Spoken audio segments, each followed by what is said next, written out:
A van crashed into a daycare with young children inside. Tonight, that daycare owner tells us what she thinks saved the kids from danger. Good evening, everyone. I'm John Stair. And I'm Andrea Moorhead. Now, that van veered off of East Fall Creek Parkway North Drive and slammed right into the door where parents were dropping their kids off. Our night view reporter Emily Longnecker shows us tonight how close the center came to a major tragedy. A day later, you can still see the tire tracks, marking one driver's path that could have ended in disaster because of what was inside this home off of Fall Creek Parkway. For 17 years, they trust us with them, and we're like grandma and papa to them. Children as young as one were asleep on cots inside the front room of this home daycare run by Odell and Edwina Berry. They come in safe, they bring them safe. So in them hours that they're here, our whole goal is safety.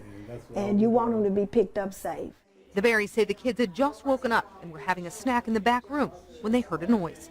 We just thought somebody had knocked at the door. But when Mrs. Berry turned around to see who it was, she couldn't believe her eyes. I thought, is this real? There on Berry's front porch sat this blue van with a 78-year-old driver behind the wheel.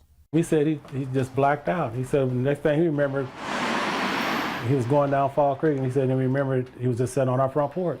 To think on what could have happened, it's kind of overwhelming. Minutes before the van crashed into the Berry's door, a mother and her 2-year-old had walked out through it.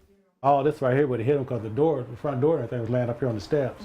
Instead, no one, not even the driver of the van, was hurt. I know we were surrounded by angels. I know that, God took care of all of us yesterday.